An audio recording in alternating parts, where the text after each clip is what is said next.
மின்கட்டண உயர்வை எதிர்த்து அனைத்து இந்திய அண்ணா திராவிட முன்னேற்ற கழகத்தின் சார்பில் ஈரோடு மாநகர் மாவட்டத்தில் நடைபெறுகிற கண்டன ஆர்ப்பாட்டத்தில் கலந்து கொண்டோம். இது ஒரு மின்சார பயங்கரவாதம் எந்த வகையில வந்தாலும் அது கண்டிக்கப்படத்தக்கது.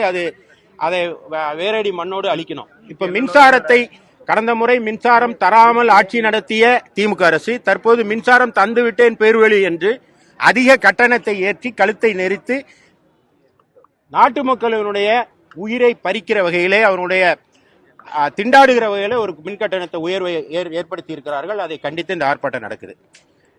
நான் முக்கியமா சொல்ல வர விஷயம் எப்படின்னா, திராவிட முன்னேற்ற கழக அரசு இரட்டை விடம் போடுவதில் முன்னணியில் இருக்கிற ஒரு அரசு.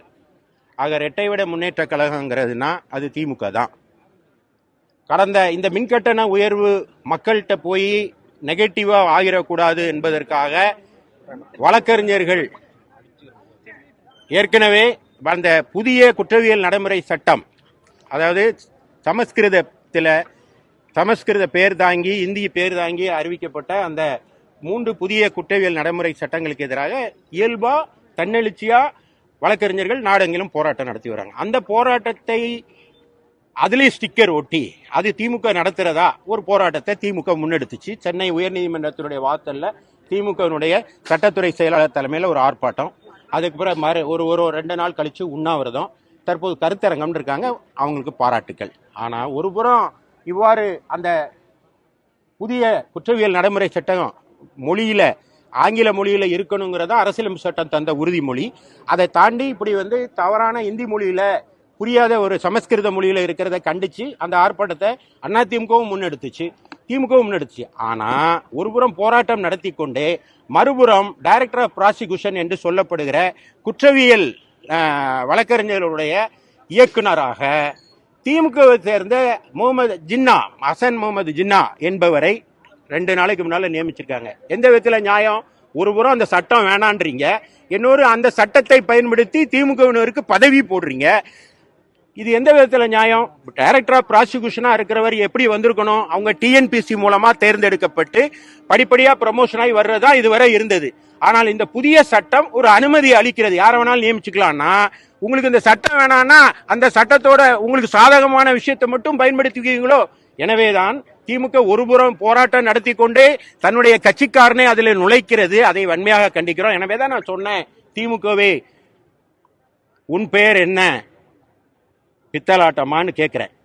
இவர் தவறான முறையில அப்படி டைரக்டர் ஆஃப் ப்ராசிக்யூஷனா சொந்த கட்சிக்காரனை போடுறதுனால என்ன பிரச்சனை வரும்னா, நீங்க தமிழ்நாடு முழுவதும் இருக்கிற அரசு வழக்கறிஞர்கள், அதாவது கீழமை நீதிமன்றத்தில் இருக்க அரசு வழக்கறிஞரை டிஎன்பிசி மூலமா தேர்ந்தெடுக்கிறாங்க.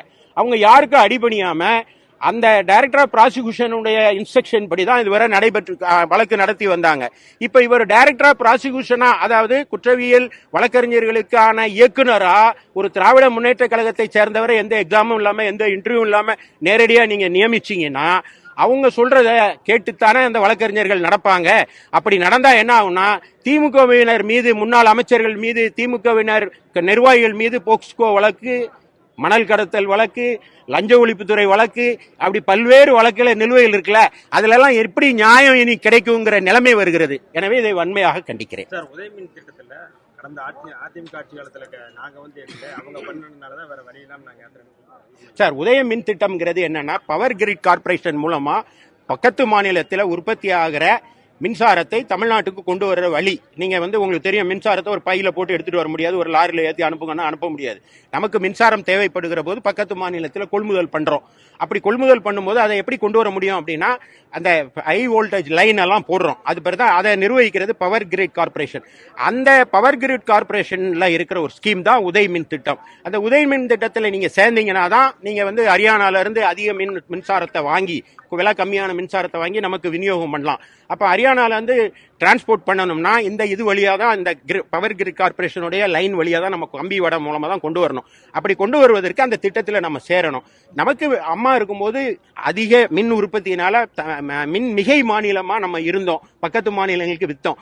அப்படி மிகையா இருக்கிறத பக்கத்து மாநிலத்துக்கு விற்கணும்னாலும் இந்த பவர் கிரிட் கார்பரேஷனுடைய லைன் வழியா தான் நம்ம போயாகணும்.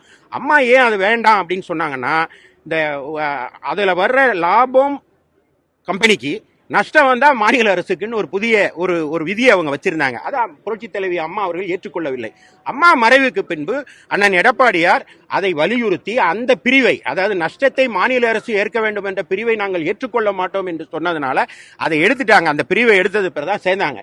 சரி, உதய மின் திட்டத்தில் சேர்ந்ததுனாலதான் இன்னைக்கு மின்சார கட்டணம் உயர்ந்திருக்குன்னு சொல்றது பொய்யான தகவல். ஏனென்றால் அதுக்கு பிறகு அதிமுக ஆட்சி தமிழ்நாட்டில் இருந்துச்சுல்ல, மின் கட்டணம் உயர்ந்துச்சா?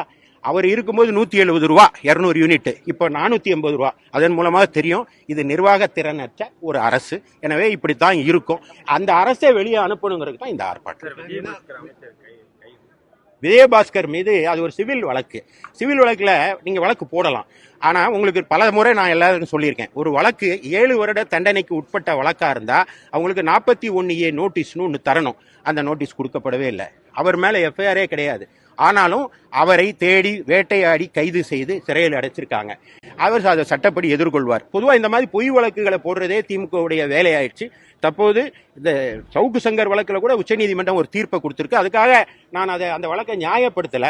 எதுவா இருந்தாலும் நான் உங்களுக்கு எல்லா ஆட்சியில் இருக்கவங்களுக்கு ஒன்று சொல்றேன், நீதிமன்றம் என்று ஒன்று இருக்கிறது என்பதை நினைவில் வைத்துக்கொண்டு ஆட்சி பண்ணுங்கள் என்பதுதான் அரசுக்கு நான் வைக்கிற வேண்டுகோள். இப்ப கட்சி ரீதியான வழக்குகள் என்ன நிலுவையில் இருக்கு, அதோட ஸ்டேட்டஸ் எப்படி?